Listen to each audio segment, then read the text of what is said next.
Today we shall see the module 3 syllabus. In module 3, as you are aware, we have two chapters. One is deadlocks. One more chapter is memory management unit. In this lecture video, we shall discuss what is memory management unit. So,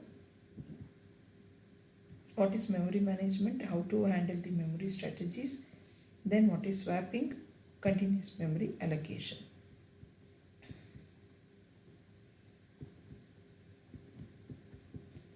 This is the background of your chapter, wherein you will be dealing with what is memory, what are the main memory components, next what is the number of cycles taken, then how to protect the memory.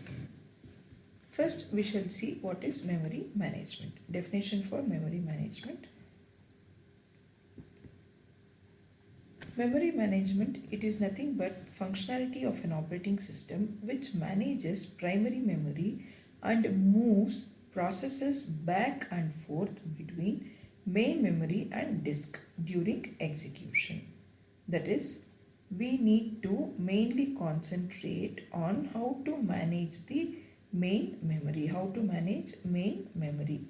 That is, since your main memory is limited, we need to see to that how fast or how do we move the processes in between the memory and your disk.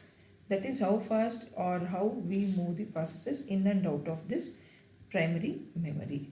So there are certain functions for memory management process. So what are those? We shall see now. It keeps track of, or the memory management keeps track of every memory location, that is whichever process where exactly the process is being located. Next, it keeps track of whether memory is allocated or not, that is if the process memory is allocated or not. Next, it keeps track of how much memory is allocated. If in case a process is allocated with memory, how much memory is allocated for each and every process. Next, it also takes decision for which process to get memory and when. It will decide which process should get the memory and when that process should get the memory. That decision is also taken care by your memory management scheme. Next, it updates the status of memory location when it is allocated or freed. That is, whenever the memory is allocated, the state of the process changes to allocated state, and after the execution is over, it comes back and that particular memory, whatever is allocated, will be given back. It is fed to the operating system. So that status is also, updating status is also taken care by your memory management. Now then, what is the important function to be handled by the memory management? The important function to be handled by memory management is protection. That is, it says that process cannot access operating system memory area and also other process memory allocation. That is, inside your memory can be divided into operating system, or certain portion will be given to operating system area and certain portion will be given to your user area. So here the process or the user cannot access the operating system area. That is the meaning of this. Process cannot access operating system memory area and also other process memory allocation. That is, assume that inside this user area you have two processes, P1 and P2, and certain amount of memory is given to P1 and P2. So P1 cannot access P2, P2 cannot access P1. That is the meaning of also other process memory allocation cannot be accessed. Next, goals of memory management. There are two goals of memory management. One is space utilization, another one is run larger program in smaller memory area. What is this? In next coming slides we will understand. Now we shall understand what do we mean by fence address. What is this fence address? What we have seen here, your fence address. So your fence address is nothing but it is used, that is, the user area cannot be accessed by memory. I have already told user area cannot access the memory which is allocated to operating system, and this is implemented with the help of your fence address. This is implemented with the help of your fence address. Say suppose, for example, if any process to be executed, with respect to user area, then the address of that process will be cross-verified with fence address. The address of the process will be cross-verified with fence address if this address is illegal, meaning that if it is trying to access the operating system, then that process will be terminated. It will be terminated. That process cannot access your operating system memory area. Now we shall see what is your fence address. Now fence address is used to keep your operating system area and user area apart, that is separate. Fence address, I repeat, fence address is used to keep your operating system area and user area apart. So now whenever CPU generates the address, for any process, that address, whatever is generated, is compared with your fence address. It is compared with the fence address. If that address is greater than or equal to your fence address, then you can access the physical memory. Else, it will be a trap or error. For example, here, as you can see, I have already written here, this memory has 1000. So 0 to 1000. So here if you see, the operating system occupies 0 to 499 memory locations, and from 500 till 1000 it is user area memory location. Now say suppose CPU generates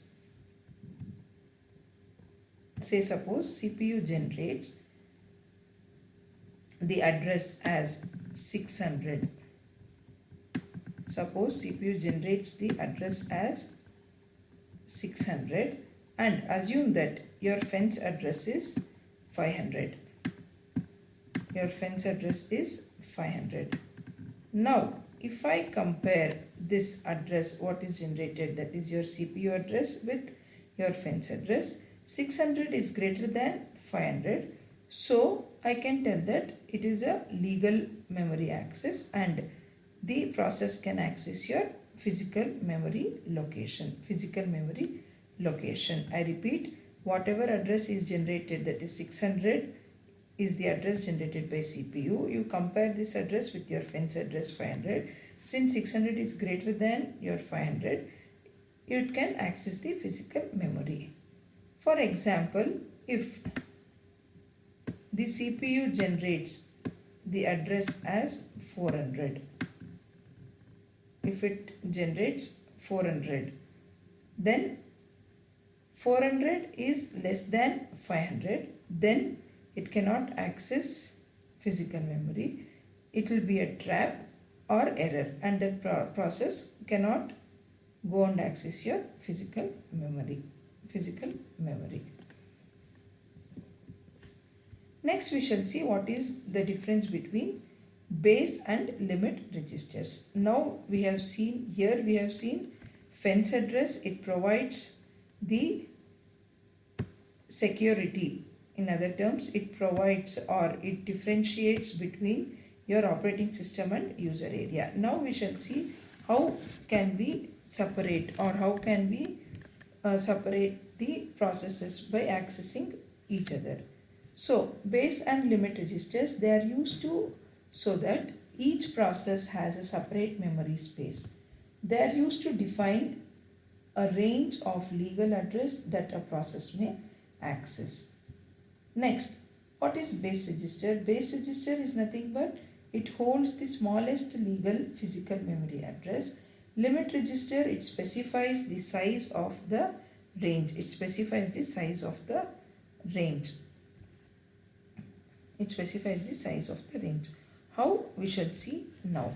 Here, as I told, base address, it holds the smallest legal physical memory address. Smallest legal physical memory address. If you see here certain memory, that is from 0 till 25600 operating system is being occupied. After that, this complete area is given for user area. Now inside this user area we have process. Say suppose this process base register, that is it holds the smallest legal physical memory address. So the base register value for this particular process is 300040, and it tells that it can extend, or the range for this particular process is limited to 120900. 120900. It means that the process can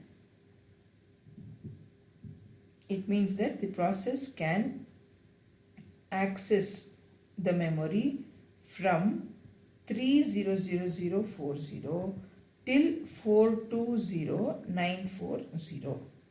How did we get this 420940? It is nothing but the addition of base plus limit register value. Base plus limit register value. You will be getting the physical address. That is till what address or that particular process can occupy. That particular process can occupy. Next we shall see the hardware protection with respect to base and limit registers. So here, if you see here, whatever address is generated by CPU, if that is greater than or equal to the base address, then you go forward, you add base plus limit. This address, whatever we are going to add, it should be less than your value. That is, whatever address you have generated here, it should be less than this. Then you can access your physical memory. Else, it is treated as trapped to operating system memory or error. So this is your hardware protection with respect to base and limit registers. Next, what is this? Binding of instructions and data to memory. Binding of instructions and data to memory. So binding of instructions is nothing but the binding of instructions and data to memory addresses can be done at any step along the way, that is along these three stages, or at three different stages we can perform the binding of instructions: during compile time, during load time, and during execution time. So during compile time, if you know at compile time where the process is, then where the process is in the memory, then we can generate the absolute code. Else, if we don't know, then during at least load time, if it is not known at the compile time where the process will reside in memory, then the compiler must generate relocatable code. And lastly, during execution time, if the process can be moved during execution time from one memory segment to another, then binding must be delayed until the runtime. So this is the multi-step processing of a user program. That is your different three stages as we discussed. That is binding of instructions during your compile time, load time, and your execution time. Next, now we shall see the difference between logical address space and physical address space. Now, what do you mean by logical address? Logical address is nothing but the address which is generated by the CPU, which is also referred to as virtual address. As you can see here in this example, whatever address is generated by CPU, this is called as logical address. It is also called as virtual address. Next, physical address seen by the memory unit, that is actual address that is loaded into registers. registers. Then what is logical address space and physical address space? Logical address space is nothing but the set of all logical addresses generated by a program. The set of all logical addresses generated by a program is called as logical address space, and the set of all physical addresses corresponding to these logical addresses is called as physical address space. Physical address space. And these logical and physical addresses are same in compile time and load time address binding schemes, and they differ in execution and address binding scheme. Next we shall see what is dynamic loading and dynamic linking. Dynamic loading and dynamic linking. Dynamic loading. The complete program is loaded into memory, but sometimes a certain part of program is loaded only when it is called by program. Only when it is called by program. What do we mean by this? We'll take an example and understand this. Say suppose we have program P, as I have shown here, program P, which is to be loaded into main memory, and P1 is a small part of program P. P1 is a small part of program P, and this small part is called and it is loaded into memory whenever it is required. This small part P1 is loaded into memory whenever it is required. By doing this, what happens? We can increase the performance. Next, what is dynamic linking? Dynamic linking is nothing but assume that we have a program P which is dependent on program Q. We have a program P which is dependent on program Q. Instead of loading both the programs simultaneously into memory, what we can do is initially only program P is loaded into memory. And the CPU will give a link to the independent program Q,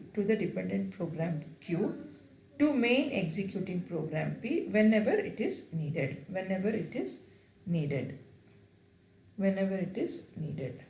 So this is the difference between dynamic loading and dynamic linking. Same thing has been explained in terms of points.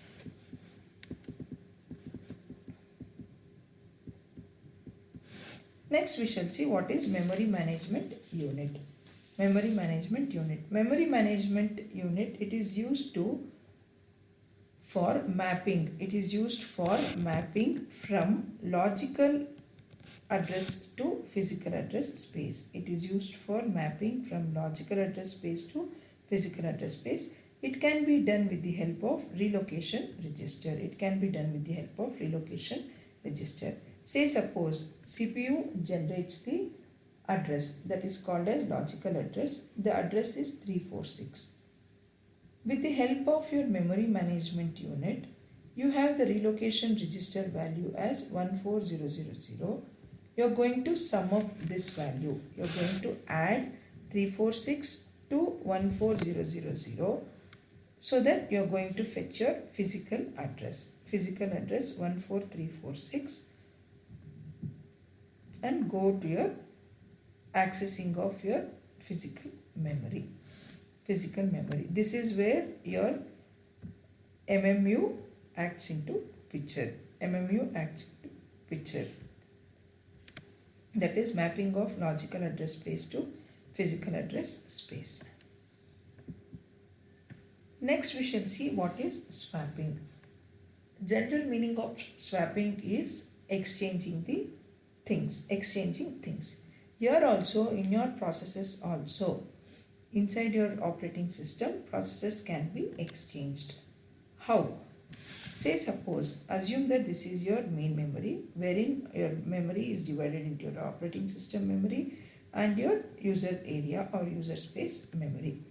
Here we have already studied round robin algorithm. Round robin algorithm. So in your round robin algorithm, what happens inside the round robin algorithm? Whenever the process is executing, the process will be executing based on certain quantum time. Correct. Based on the quantum time, the process will be executing.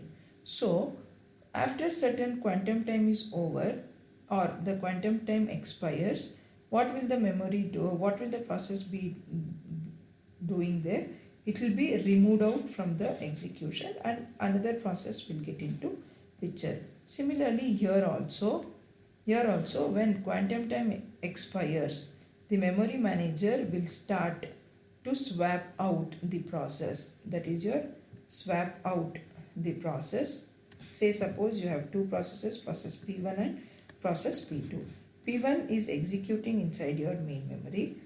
Say suppose its quantum time expires, then the memory manager will swap out this process P1 and ask process P2 to swap in. Process P2 to swap in. That is, it will ask process P2 to execute. And again, this process can be brought away, that it can be swapped away after its quantum time is expired. So, this is what is called as swap in and swap out process. Swap in and swap out process. The CPU scheduler will allocate a time slice to some other process in memory. When each process finishes its quantum time, it will be swapped with another process. It will be swapped with another process. Next, another variant of this swapping policy is used with respect to priority based scheduling algorithm. Priority based scheduling algorithm. So, whenever a process with higher priority arrives and wants the service, the memory manager can swap out that process with lower priority process and then load and execute that higher priority process. When the higher priority process finishes, the lower priority process can be swapped back and continued. This variant of swapping is sometimes called as rollout and roll in. With respect to round robin scheduling, it is called as swap in and swap out. With respect to the variant of the same swapping technique, with respect to priority, it is called as rollout and roll in. Rollout and roll in. Same thing is explained here. Backing storage is nothing but disk. It is a fast disk, large storage, enough to accommodate copies of all the memory images for all users.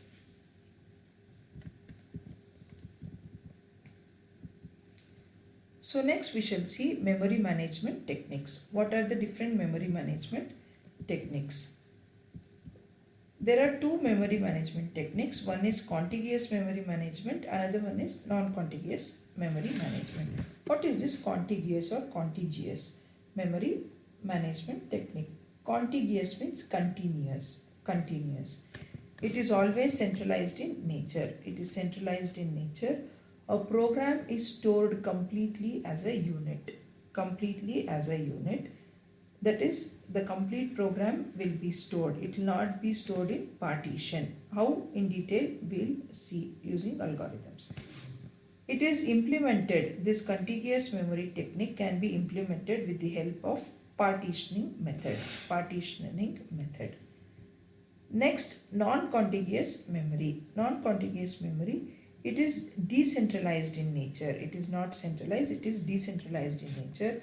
A program of parts are distributed in memory. Program is itself divided into parts and it is distributed inside the memory. This can be implemented with the help of paging, segmentation and virtual methods. And here in this particular chapter we will be studying about partitioning methods, how to partition, that is various partition allocation techniques for partitioning. Then we will be studying what is paging, segmentation. Virtual memory will be studying in module 4. Module 4. Next, as I told, memory is divided into two partitions. One is your operating system area, another one is your user process area. Now, these partitions can be done based on two sub-techniques. One is fixed technique or fixed partition, that is multiple programming with fixed task. One more is variable partition or multi-programming without fixed task. So, fixed task means number of partitions are fixed but they are of different size. Number of partitions are fixed but they are of different size, and one partition equal to one process. Always one partition equal to one process. Next, variable multiprogramming without fixed task. Variable multiprogramming without fixed task. Number of partitions is not fixed.